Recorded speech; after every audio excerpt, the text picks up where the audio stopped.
The Celtics Talk podcast is presented by 24autogroup.com. 11 locations across New England. What's up, everybody?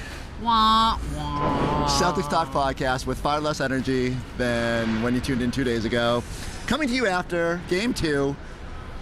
Dirty Game 2, because the Celtics cannot play good. Dirty Game 2, is that what you're calling it? I didn't realize that I signed up to do this after losses. Yeah, I know. I kept waiting for you to... I'm not sure what to expect. Don't go back and watch podcast after Game 1, because we definitely weren't, overconfident in the Celtics team.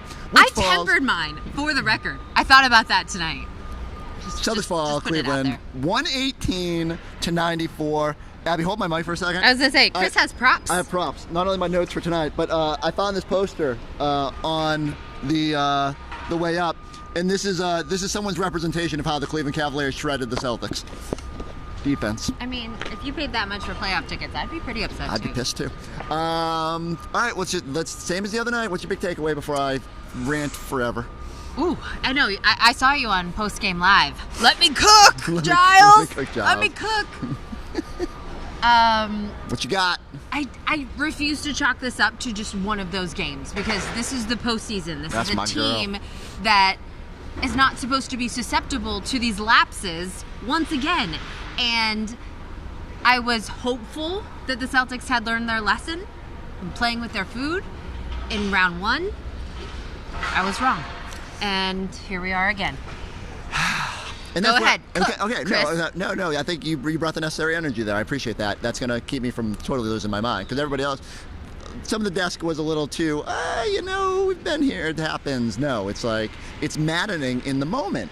And while I fully reserve the right for them to go up to Cleveland and win 2 games and do the same thing they did in Miami, and if they end us in 5 games, we'll look back and everyone can be like, look at you. You overreacted after Game 2 again.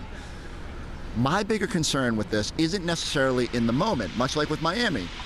I can chalk up a bad shooting night, like Miami getting super hot beyond the arc.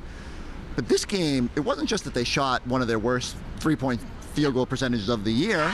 O'Shea Brissett saving them from that indignity. And one more in the second half. But what drove me most nuts is that they were out-hustled, outworked, seemed to have no resistance for the Cavs for pretty much the entirety of the night, got bullied in the paint, and just simply didn't look like a team that was ever fully engaged in this game. And will it cost them the series? Probably not. They'll probably go up to Cleveland. It shouldn't. But will it bite them at some point? What I found interesting, and this also happened in the Miami game, I was just checking my Instagram feed, and Serena Winters, who is the phenomenal sideline reporter for the Cleveland Cavaliers, on her bus ride this morning, back from shoot-around, said she re-listened to the sound from Donovan Mitchell, and everything that he talked about that the Cavs needed to do after Game 1, they did. And that was put more pressure on the ball defensively, did that. Do a better job on the boards. They killed the rebounding margin tonight. And get inside, drive inside, force the Celtics to stop them. And that's exactly what they did. And to me, that's what is so frustrating, is that's exactly what Miami did. Miami telegraphed exactly what their game plan was, and the Celtics still couldn't stop it. I'll give the Celtics some out, because I thought Cleveland would just co-opt that Miami strategy and bomb away from 3 and hope to shoot 50% and then, cross your fingers on the math game. But just the opposite, like you said, they came out and they said, we're going to try to be more aggressive going at the basket, and then they backed it up. No resistance from the Celtics at the rim. 60 points in the paint, I believe it was. 60. I didn't check where that ranked this year. It's not great. It's up there. I'm assuming. I mean, the Celtics actually had, I think, 48 or 40 in the paint, so it's not like there was a huge disparity, but enough on a night that you lose by 20-something points to make it feel bad. Enough when you don't make enough threes. Right. To make up for that. To make the math up, right? And so I think a couple things sting. There's a Cleveland team that had not won on the road in the postseason, struggled a lot in Orlando. They had not crossed 100 points, I believe, on the road this postseason. And haven't crossed on the road 118 since 2018 in the postseason. So, while, again, tempering everything with I'm not trying to... That's it. I'm not going to overreact. We can't I feel like we just spent 5 overreact to minutes Game overreacting, 1. but... You can be frustrated. I don't think we're overreacting. I think we are accurately describing the events that we witnessed on this floor here today. And I think I hope, I mean, there's some more rational people out there that will say, not lose their mind. But I think the average fan, at least the ones I saw walking out of this building that paid hundreds of dollars to watch this product, were not thrilled with what they saw and the return on investment. So, I feel their pain. I feel I was hoping that this team had learned. And how many times have we said, we're hoping they learn, we hope they learn.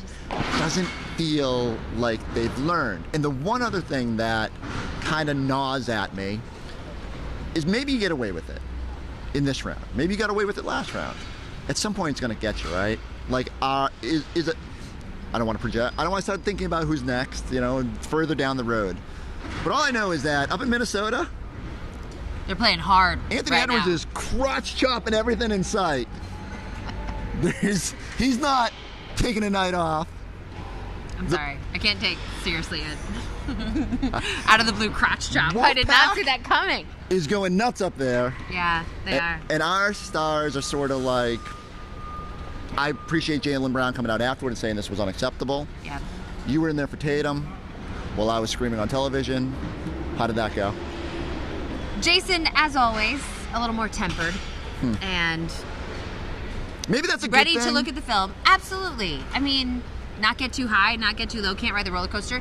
He did present an interesting twist on the narrative, though, Forsberg. So allow me to present this to you. Let's set up the first. What is the So narrative? the narrative is the Celtics have a super team. No one, their stars, everyone is so good, they should win every game. Everyone thinks the world is ending. This team is a complete failure if they lose one game. That's not a narrative. That's how I think. But how is it that you're going to say that they have the super team full of superstars, but your best player ends up 6th in MVP voting, and your head coach of a team that won the NBA by how many games? A lot. A lot is not the coach of the year. Where was Donovan Mitchell in the MVP How do you voting? reconcile that you have this super team? Was Evan but Mobley? no Did I not see Evan acknowledgement? Mobley on my MVP ballot? I'm just saying that I'm not talking about the Cleveland Cavaliers here. Right now. With you. I'm talking about I understand. the Boston Celtics. We should relent that. No team goes faux in the playoffs, and that you invariably hit speed bumps along the way. And I will preface all this by saying we can go back. You can rewind this tape. If in mid-June we're on a duck boat and we're screaming and having a happy podcast, you can throw this in my face and be like, "Man, you lost your mind." On a duck boat? That would be awesome. That would be super fun. But in the moment, it is just maddening because I think it's not so much the way, the fact that they're losing. Losing happens. It's how it happened. So people were going to say this is the same thing that happened against Miami, and I don't think that's... I agree. Right. I think what is most concerning for me is not this specific game. It's the fact that the Celtics have not had to play in a high-leverage situation in I don't know how long. I can't remember the April last 1st, time maybe, Oklahoma that their City? backs were up against a wall and we had to see what they New Orleans? were made of for 48 minutes. Yeah. And so how do you manufacture that kind of sense of urgency? I don't blame them for these mental lapses and because I feel like that is human nature. To me, what concerns me is when they do get to the point where they need to reach those higher levels consistently for 48 minutes. They are not in and it's not a condition. It's, I'm not saying they're out of shape or anything. They just haven't had to do it for that long. Sure.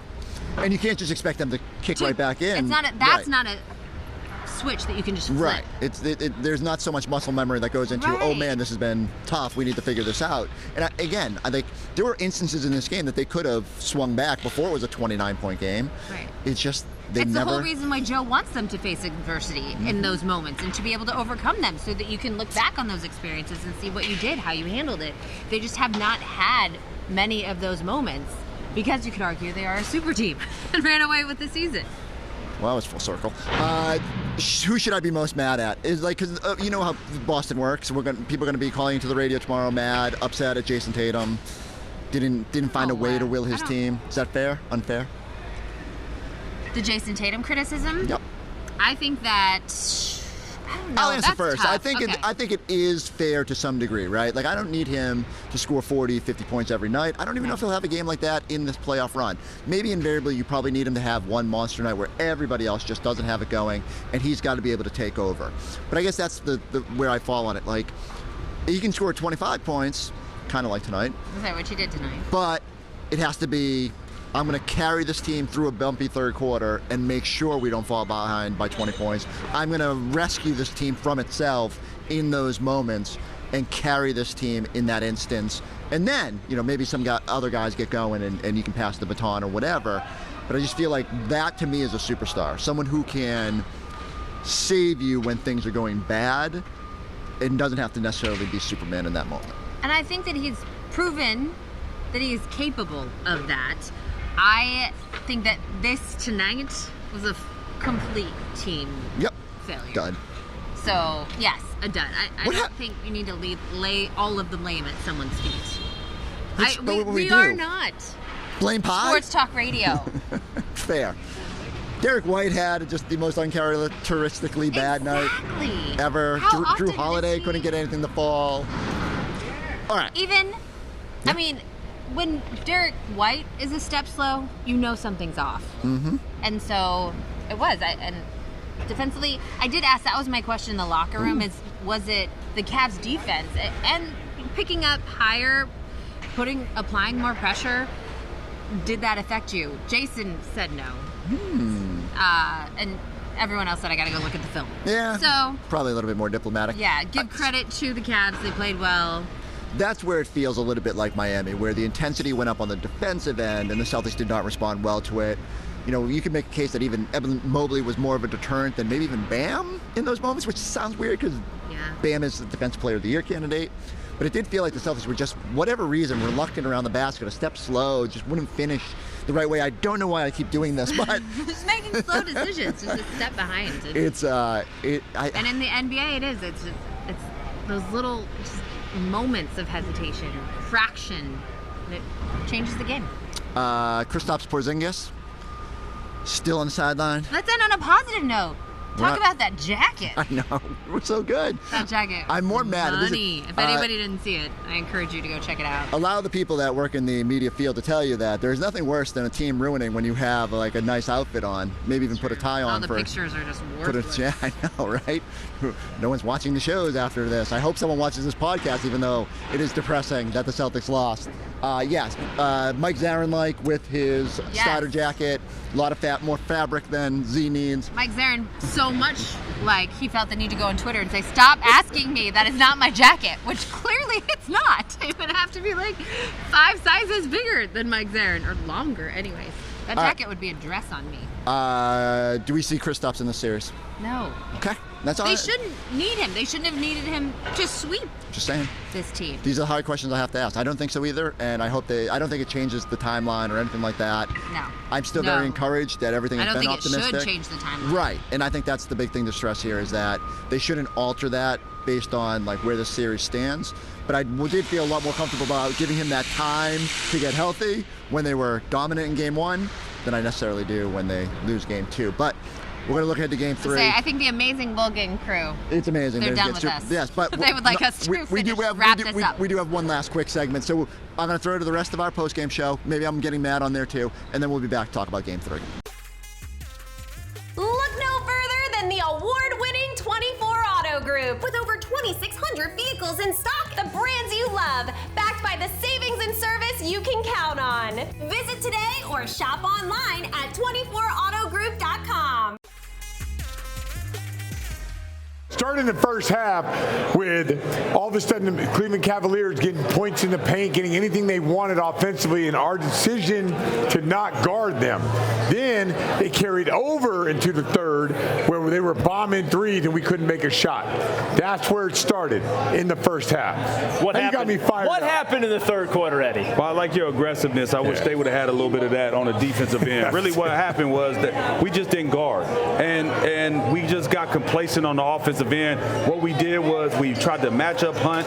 There was a possession there in the second half where it was right out of a timeout. Jayson Tatum does get the ball on the post, but he shoots a shot with 5 seconds left. The fadeaway. It took forever for us to get into our offense, and that was the theme of tonight. It was every single quarter, it took forever for us to get into our offense unless we got a turnover and we were able to push it in transition.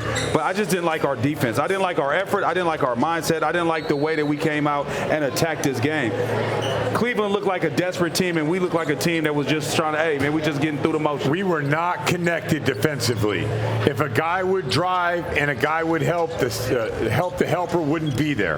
A guy would drive, there would be no help. Sometimes a guy would drive, there'll be 3 guys there. Like, we just weren't in sync today defensively. And Eddie would tell you this, I agree with this. There are some nights, there's some exceptions to this rule, but if you're not in sync defensively, you're not going to shoot the ball well on the offensive end.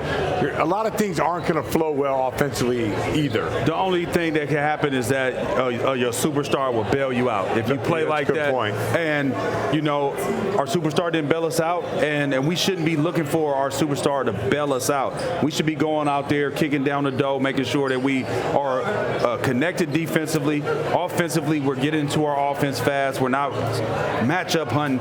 This is the thing. You could match up hunt without taking forever to get to it. Sure. And so the defense is just engaged and saying, okay, this is what they're doing.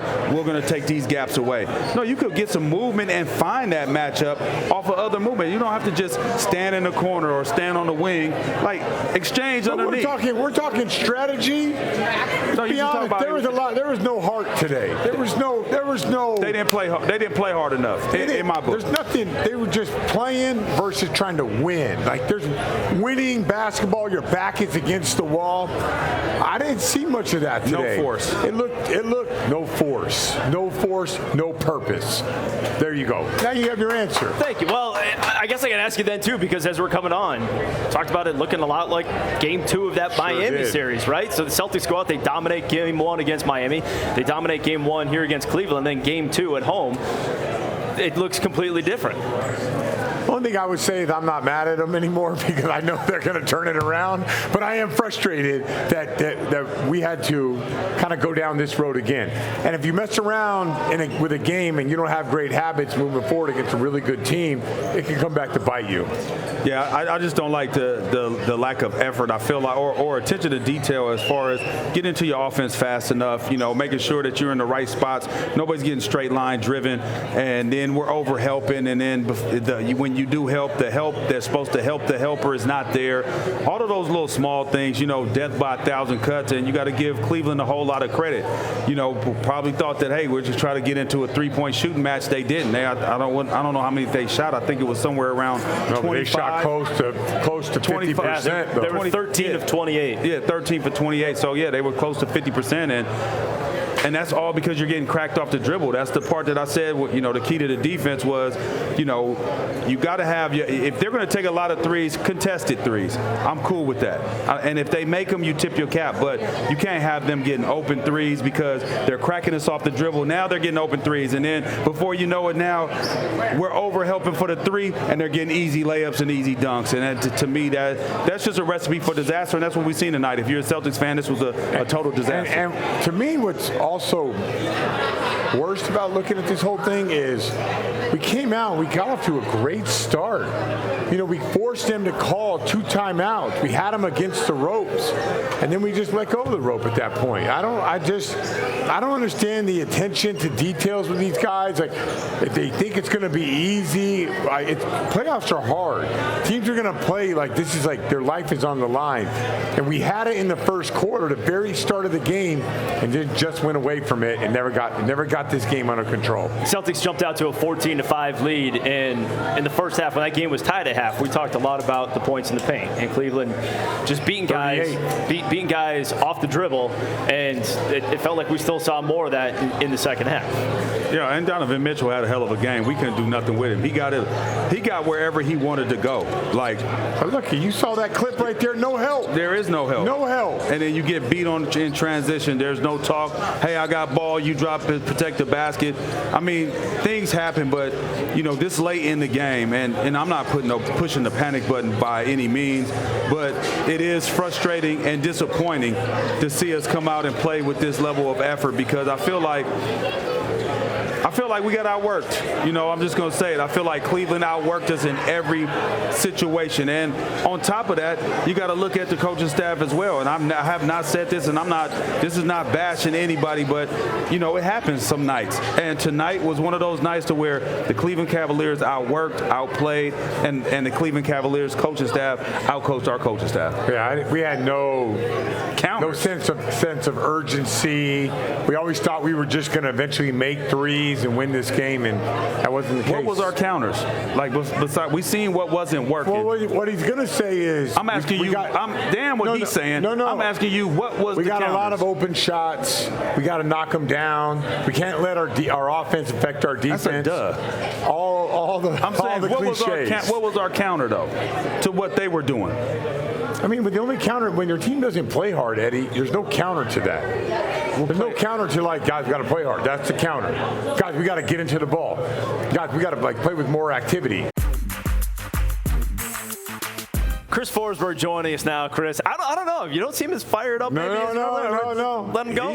He's getting ready for a rant. He is getting ready. Let me cook, Giles. So,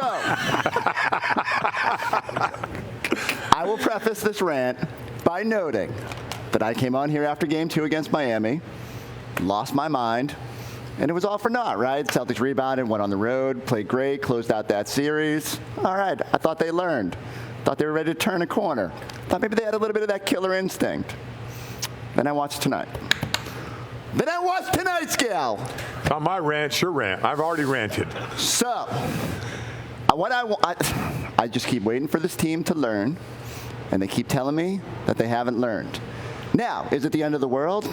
You have a bad shooting night. It bleeds into the defensive end. It happens. I get that. Maybe 2 or 3 days from now, just be able to chalk it up as just another night. But right now, man, these losses sting. Oh, you're not going off like that. Why not? You're not diving into the effort. You're not diving into the shooting. Riled up. You're not dialed into the 60 points in the paint. You're not doing any of the Forsberg stuff. Because it's not even about the numbers right now. I was trying to tell Eddie that. What? I was trying to tell you that. We were talking about all the strategy, but they just didn't bring it. Yeah, they didn't, but they got bored. They got I don't beat. think. Can we just dismiss it as they got bored? They got bored. No, I can't do that. You're not supposed to get bored right now. I'm not dismissing. Why would you get bored? You think Anthony Edwards is getting bored? I don't get bored. No, I know they're not getting bored. I don't get bored with winning. It just never has came. That's this team. That's how they are. Like that. When's our dude's going to be out there crotch chopping everybody?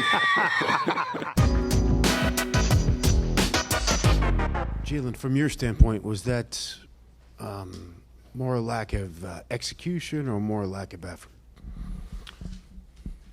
I think it was just a bad game. Obviously, we didn't shoot the ball very well tonight, but defensively, it was unacceptable performance. And I think that's where, we look at that, and I'm the most upset. And defensively, we gave up 118 points, and then on top of that, we lost the rebound battle. So we didn't help ourselves tonight. Jaylen, what do you feel like led to those defensive issues, particularly in the second half there where they got going? I'm not sure. We're going to watch it. I think just overall maybe we missed some shots and we let that translate, and it's the playoffs. That can't happen. I don't care if you're missing shots. You got to guard a guy on the other end. Then that allows you to miss more shots if you're playing defense. But you can't miss shots and then allow them to make shots on the other end. That was unacceptable. Jaylen, you guys have struggled at home, somewhat. This is supposed to be, you guys have been a great home court team all regular season, but it seems like from last year's playoffs to this year's playoffs, you guys are still kind of struggling a little bit. What can you put a finger on why you're not winning these games at home? I'm only concerned with this year. last year is last year. Right now, you know, we shot the ball in both of the games that we lost here at home. We shot the ball incredibly bad. They shot the ball really well, and then we didn't play defense to our level tonight. And that's all I have to say. Jaylen, you've talked all year about how you want to take on the big defensive challenges, and Donovan's someone that you obviously know very well. You're a good matchup for him. What is he doing so well to get downhill, whether it be in transition, in the pick and roll, and what do you have to do better? He made some tough shots tonight, some tough contested threes. We got to be up, but he's a basketball player. You know, we got to have a little bit more alertness to him, and we just got to take that challenge tonight. He got the best of us. He made some tough baskets that allowed him to feel free and get downhill. We just got to keep making it tough. Jaylen, when shots aren't going down, and how do you, because that's maybe been a problem for a while, putting your head down, maybe a step slow getting back on defense or arguing calls, how do you kind of keep that focus when you know as a team it's not your night offensively and to win a 96-90 game or just make it tough? That's the key. I think defensively that's the key, you know, and rebounding. We got to play defense and you got to rebound, get them off the glass, and those are two things that we didn't do tonight. We didn't rebound very well, and we also didn't defend at a high enough level. You know, they were close to 50% from three. They shot the ball pretty good, but we also can do a lot better on defense. When they beat you by 28 at home, they challenge your pride, it's embarrassing, you guys get booed. Do you take that into game 3, or do you just forget about this game? How do you approach the next game? You learn from it. You take it on the chin. You learn from it, and you come out and put your best foot forward for the next game. Obviously, this was an unacceptable performance, and we need to be ready to respond. Jaylen, over to your left. You said a few times now it's unacceptable performance. Is that something like you, whether over the course of a game or the next couple of days, like do you take it upon yourself to let your teammates know? Do people already realize that? Like what's kind of your leadership role in this situation? We move on. We're on to the next. We look at the film. We learn from it. What was said is what was said. Now we just, you know, we come out, we make our adjustments, and get ready to play some ball. What's been the challenge in this series specifically, you know, getting your shot off and kind of finding the spots you want to get to on the floor?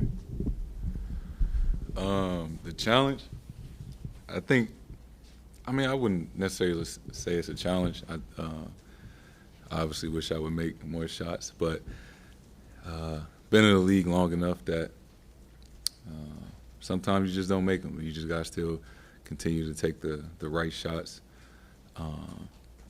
And it'll even out, but not really getting caught up on that. I know how to score the ball.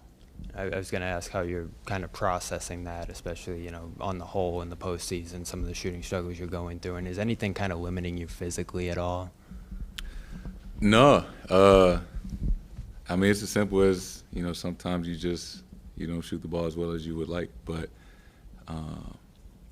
you play enough basketball, the law averages, it'll equal out eventually. But in the meantime, find a way to win, find a way to impact the game in other ways.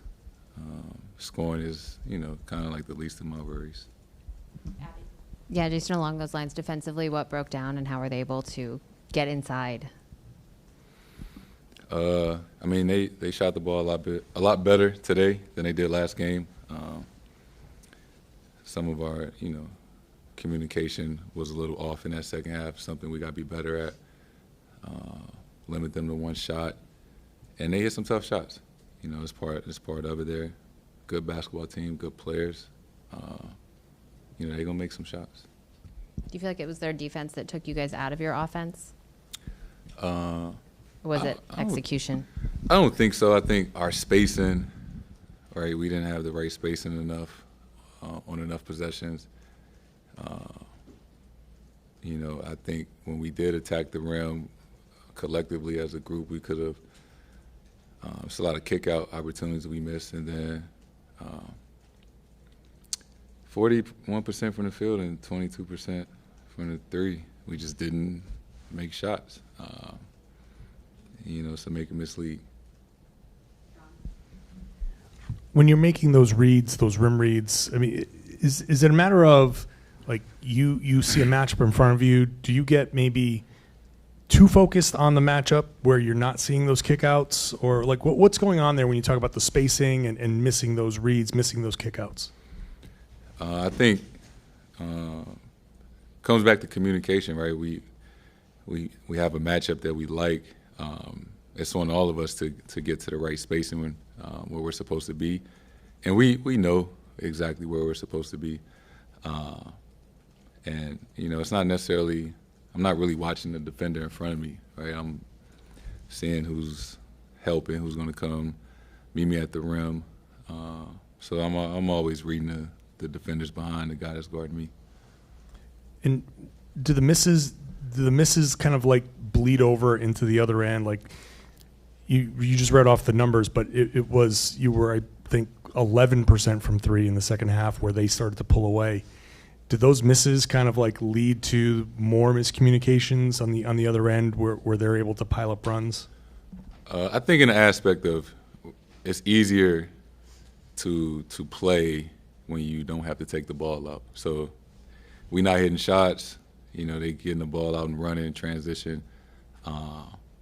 It kind of opens things up for them. When you make shots, they got to take the ball out. Just naturally, it forces the team to play slower. So to answer your question, it does play a part when you're not hitting shots and they leaking out or they pushing the ball in transition. Makes it a little tougher. Jayson, looking ahead to Game 3, obviously the same situation as the Miami series, tied at a game apiece. Do you view it as being pretty much the same, or is there more of a concern given the margin tonight, Kristaps being out? What's your mindset? I mean, that series is behind us, so I'm not thinking about that at all. And, they all count the same, whether we lost by 3 or lost by 25. They all count as one. So get this one behind us and watch film and be ready for Saturday. All right, Abby. That little break did nothing to calm me down. I'm still smiling. Game 3, we are on to Cleveland. It's the postseason. Forsberg, we're inside TD Garden. I mean, this building, a lot going on. There is a lot going on. How should I feel about the Celtics' chances moving ahead to Game 3? I hope it's better than whatever that tool is. He's got a great drill. An awesome drill. I think you should feel great about the Celtics' chances. They have proven they are able to bounce back. And, I mean, how many times did they lose consecutive games in the regular season? Not a lot. Twice? Not a lot. It felt like we kept saying it only happened once, and then it happened twice, and then a third time. But, a lot of it might have been at the finish line of the season when that was something that Jayson Tatum pointed to as well. How many times did the Celtics lose this season? 16. And the one positive that I can spin is that their response against Miami in Game 3 was fantastic. They played great down there overall, set themselves up to come back home, keep their foot on the gas, find a way to get done this in 5. And yet again, that happens in this series. You can all laugh at me, point at me. I'm just saying. I also think, I know it's disappointing to lose here at home, and it is frustrating that the Celtics are 2-2 here now inside TD Garden. I just started working myself down. I think that's one of the things that's most surprising to me about it, though, is that there was such an emphasis put on winning at home, taking back home court advantage in TD Garden during the regular season, and they did such a good job of that, starting the regular season with what was it, 20 straight wins? 22 in a row before Denver got them. Yeah, 20. And so that, I think, is one Only of the... Only 4 home losses during the regular season. One of the most surprising things for me. Didn't play down to inferior competition. As we know, often you go on the road, it's that team against the world. Al Horford repeatedly told us in the locker room, you're going into a hostile environment. You only have each other. And the Celtics will be forced, I think, to lock in and really bring it to another level. You know the other positive? What is it? I'm going to get Barrio tomorrow. Woo-hoo! For those that are uninitiated, there is a taco place in Cleveland. Actually, there's some here in Massachusetts. If you were listening to this and you're in the New England area, Portsmouth, New Hampshire, I think Haverhill, maybe Salem, I don't even know for sure, but the great tacos. We are open to sponsorships, by the way. I just want to put that out there. Yep. 24 Auto Group, awesome. Barrio food, also awesome. Everything's awesome. For the record. Except this loss. So the thing with Barrio, just to let you know, number one, that Chris is obsessed. Loves this place. And it has made Cleveland one of his favorite stops on the NBA circuit. Fair. Cleveland. I just want to reiterate that we're talking about Cleveland. Unfair. But they do have amazing tacos, and they stay open late. They were always open after the game. But the key to the Barrio taco is that they melt the cheese on the tortilla on the outside and then put a hard shell taco on the inside. I mean, you go Google their menu and then go see them up in Portsmouth. Tell them I sent you. See if I can get a free sweatshirt. We'll catch you next time on the Celtics Talk podcast.